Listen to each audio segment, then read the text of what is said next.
सूरत के कापोद्रा इलाके में 3 लड़कियों ने सरेआम एक मनचले की जमकर पिटाई कर दी। आरोपी पिछले 3 दिनों से लड़कियों का पीछा कर उनके साथ छेड़छाड़ कर रहा था। इसी से तंग आकर आज लड़कियों ने बीच सड़क पर उसकी जमकर पिटाई करने के बाद पुलिस के हवाले किया। छेड़छाड़ की शिकार एक लड़की ने पुलिस को बताया कि 3 दिन पहले जब वे ज्वेलरी शोरूम पर काम के लिए जा रहे थे तो बीच रास्ते में एक मनचले ने उससे छेड़छाड़ की थी। तीनों ने उसकी हरकत पर ध्यान नहीं दिया।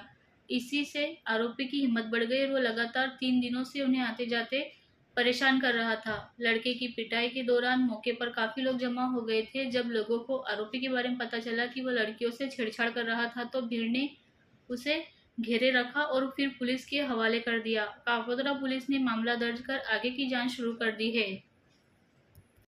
મારું નામ શાહ દીપ્તિ નિર્મલભાઈ છે। અમે શનિવારે ઓફિસે આવતા હતા ત્યારે એ વ્યક્તિ, એને તો હવે ભાઈ બી નહીં કહેવાય કારણ કે એને ભાઈ જેવી મર્યાદા રાખી જ નથી, તો એની માટે એ જે વ્યક્તિ હતો એ અમે આવતા હતા ત્યારે અમને ઊંધા બહુ ખરાબ રીતને ખરાબ વાણી વાપરીને ગયો છે, ખરાબ શબ્દ બોલીને ગયો છે, જે અમારે અહીંયા બોલાય એવું નથી કારણ કે એના જેવા નાલાયક અમે નથી। એવી રીતના બોલી ગયો છે તો તે દિવસે બે થી 3 વાર યુટર્ન મારીને બોલી ગયો છે। છેલ્લે જ્યારે અમને ખબર પડી કે અમને જ બોલે છે ને અમે જ્યારે એને પકડવાની કોશિશ કરી તો એ મેઇન રોડ ઉપર ચડી ગયો। મેઇન રોડ ઉપર ચડીને એ વચ્ચેથી જતો રહ્યો એટલે અમારા હાથમાં નથી આવ્યો।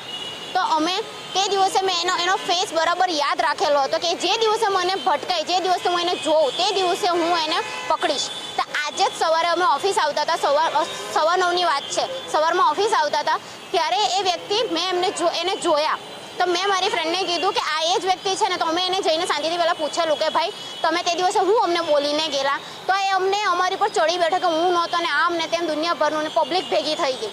પછી અમારી પાસે કોઈ ઓપ્શન નહીં હતું, અમે અમારા ઘરેથી બધાને બોલાવ્યું, ભાઈઓને બોલાવ્યું, પછી એ લોકોએ બી સમજાવ્યું પણ એ તો બી રાજી નહીં થયું। પછી અમે છેલ્લે અમારી પાસે કોઈ ઓપ્શન નહીં હતું ને અમે એને એટલે મારતા અહીંયા સુધી લઈને આવ્યા ને તો બી હજી બી અમે એને માર્યું છે ને એ હજી બી સ્વીકારતો નથી।